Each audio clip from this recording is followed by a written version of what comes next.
क्या हाल आपका, आशा करता हूँ अच्छे होंगे, स्वस्थ होंगे। देखें, HSSC CT का एग्जाम हुए लगभग 2 महीने से ऊपर हो चुके हैं और जब माननीय आयोग के अध्यक्ष ने कहा था कि एग्जाम का रिजल्ट लगभग 1 महीने में आ जाएगा, वो सारा का सारा जो स्टेटमेंट था वो धराशायी हो गया। और कहीं ना कहीं CM साहब ने भी ये कहा था कि, और वो भी कहा विधानसभा में कि करीबन 2 से 4 दिन बाद जब स्टेटमेंट दिया था उन्होंने, इसका करेक्शन पोर्टल ओपन हो जाएगा, लेकिन करेक्शन पोर्टल ओपन नहीं हुआ।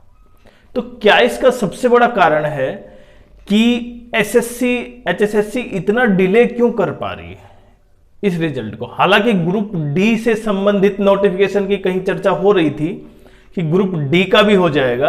अब वो ग्रुप डी की भी चर्चा नहीं हो पाई, उससे पहले हो सकता है ग्रुप डी आ जाता तो ग्रुप सी की बारे में थोड़े से बच्चे संतुष्ट हो जाते। हाँ, हो सकता है ग्रुप डी का एग्जाम से बाद ग्रुप सी के रिजल्ट से संबंधित कुछ इंफॉर्मेशन हो जाए, लेकिन ग्रुप डी का एग्जाम भी नहीं हो पाया इन 2 महीनों में। और जबकि ऐसा लग रहा था कि ग्रुप डी का एग्जाम तुरंत ग्रुप सी के बाद है, और ये इसकी इंफॉर्मेशन भी आ चुकी थी। लगभग 6 शिफ्ट में एग्जाम है, 3 दिन एग्जाम चलेगा। लेकिन क्या कारण है कि ये एग्जाम इतना डिले हो रहा है, एग्जाम रिजल्ट? क्योंकि इसमें देखिए 2 सबसे बड़े पेच उलझे हुए हैं, वो आपको भी पता है। अगर आपको नहीं पता तो बिल्कुल ध्यान से समझे। इसमें 2 है, एक तो HSSC और दूसरा है इसमें गवर्नमेंट। अगर दोनों का हां हो जाती है तो आपका रिजल्ट आ जाता है, लेकिन दोनों की हां किस पॉइंट पर अटकी हुई है, यही इस पॉइंट पर हम डिस्कस करेंगे। देखिए, HSSC ने जो एग्जाम लिया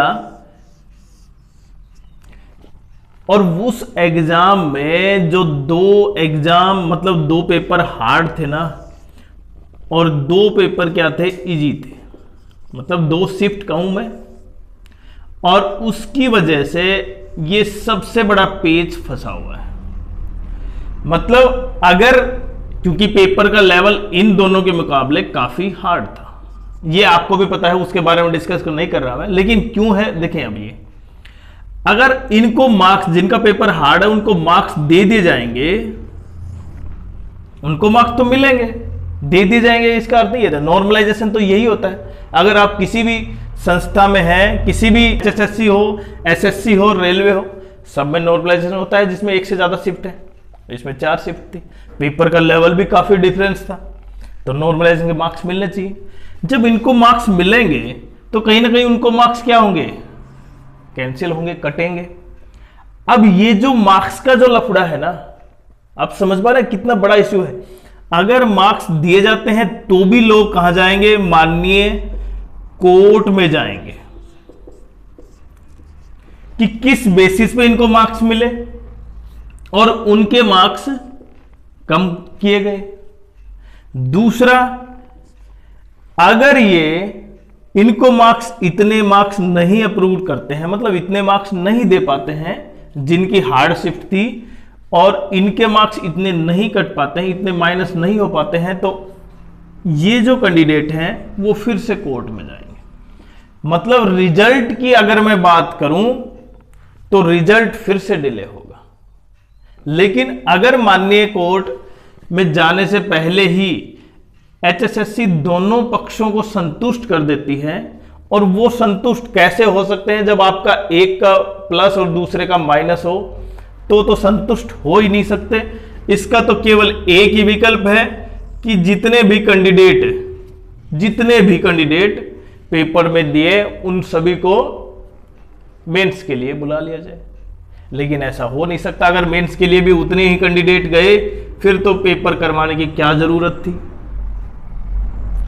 समझ रहे हैं ना आप? तो अभी यहां पर सबसे बड़ा पेच ये नहीं कि HSSC उसका रिजल्ट आउट नहीं कर रही है, या HSSC या गवर्नमेंट उसके रिजल्ट आउट नहीं कर रही। अभी मेन पेच है कि इसका नॉर्मलाइजेशन जो मार्क्स है ना, नॉर्मलाइजेशन, वो सबसे बड़ा पेच उलझा हुआ है, और वो कहीं ना कहीं कोर्ट माननीय आयोग को इसका तो सॉल्यूशन निकालना पड़ेगा, चाहे आप 6 महीने ले उसके बाद रिजल्ट निकाले, लेकिन देखिए करना तो पड़ेगा। अब प्रत्येक बच्चा देखें, जिनकी इजी शिफ्ट थी ना वो चाहेंगे मार्क्स बढ़े, जिनकी हार्ड शिफ्ट थी उनके मार्क्स कटें। लेकिन जैसे हमने ये कहा कि इनके मार्क्स कटेंगे, तो जिनकी हार्ड शिफ्ट नहीं थी, इजी शिफ्ट थी, वो तुरंत अपने अपने विचार डालने लग जाएंगे, ऐसे क्यों है, हमारे मार्क्स क्यों कटेंगे, ये मतलब कारण भी है। लेकिन रूल रेगुलेशन आपको भी पता है, जिनकी इजी शिफ्ट थी कि उनके मार्क्स नहीं बढ़ेंगे, उनके मार्क्स कम होते हैं। अब क्योंकि इसमें सबसे इंपॉर्टेंट है क्वालिफाई रिजर्व कैटेगरी के लिए कितना है 40% और अनरिजर्व के लिए कितना है 50%, मतलब 40 मार्क्स और 50 मार्क्स। अगर 40 और 50 की लड़ाई है तो प्रत्येक बच्चा इस चीज के लिए तैयार भी है, लेकिन ये 40-50 की लड़ाई नहीं है, क्योंकि 40-50 तो केवल उसके लिए है जब आप हरियाणा पुलिस का पेपर, कांस्टेबल का पेपर देंगे, क्योंकि प्रत्येक बच्चा चाहता है कि वो प्रत्येक एग्जाम मतलब प्रत्येक पोस्ट के लिए क्वालिफाई हो। यहां पर क्लर्क के लिए और मंडी सुपरवाइजर मतलब फीमेल सुपरवाइजर, प्रत्येक पोस्ट के लिए वो चाहता है वो मेंस दे। इसीलिए सबसे इंपॉर्टेंट इश्यू ये रह जाता है कि अगर आपके मार्क्स 2 ज्यादा मिल जाते हैं, आप क्वालिफाई कर जाते हैं उस पोस्ट के लिए, शायद मार्क्स नहीं मिलते तो उस पोस्ट से आप मेंस नहीं देंगे उसका। अब सबसे इंपॉर्टेंट पॉइंट पता है क्या है, मैंने ये तो बता दिया कि नॉर्मलाइजेशन इसका सबसे बड़ा पेच उलझा हुआ है, जिसकी वजह से कहीं ना कहीं आयोग और सरकार उस चीज को कहीं ना कहीं डिले कर रहे हैं। लेकिन अगर मैं करेक्शन पोर्टल की बात करूं तो वो तो अभी तक खुल जाना चाहिए था, ये बात सही है, क्योंकि उसमें कोई दिक्कत है नहीं। लेकिन अगर करेक्शन पोर्टल खुल जाता है, आप भी समझे, अगर करेक्शन पोर्टल खुल जाता है और उसकी डेट, उसकी समय सीमा मानो 5 दिन दे दी जाती है, 5 दिन 7 दिन, उसके बाद तो सरकार को इसका रिजल्ट निकालना ही होगा। तो अभी तो सरकार के पास केवल क्या है, आयोग के पास क्या है कि एक स्टेप बाकी है, उसके बाद दूसरा स्टेप है। तो पहला स्टेप तो इसका क्या है, करेक्शन पोर्टल। तो करेक्शन पोर्टल तब कुछ लगेगा कि हाँ भाई काफी दिन हो गए, तब करेक्शन पोर्टल पहला आएगा। उसके बाद क्या हो सकता है, इसका रिजल्ट। और रिजल्ट के बारे में देखें, ये आपको पता है कि रिजल्ट और करेक्शन पोर्टल कब तक खुल सकते हैं, इसके बारे में बताएंगे हम।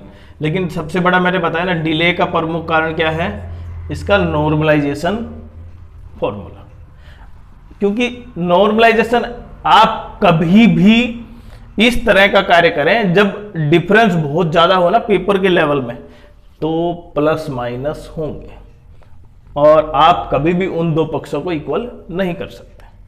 रूल तो यही है, जिस तरह नॉर्मलाइजेशन होता है कि इनको मार्क्स घटे, इनके कटे, इनके जुड़े। लेकिन ये कितना यहां पर कारगर होगा वो तो सबके सामने तब आएगा जब माननीय आयोग रिजल्ट आउट करेगा। तो करेक्शन पोर्टल की बात करूं तो करेक्शन पोर्टल देखें, करेक्शन पोर्टल आपका लगभग अक्टूबर लास्ट में खुल सकता है, मतलब दीपावली के बाद। दीपावली के बाद लगभग करेक्शन पोर्टल खुल सकता है। अब कुछ बच्चे कहेंगे पहले अब सितंबर में था, फिर अगस्त में था। तो देखें, जिस तरह की जो इंफॉर्मेशन होती है वो हम साझा कर लेते हैं।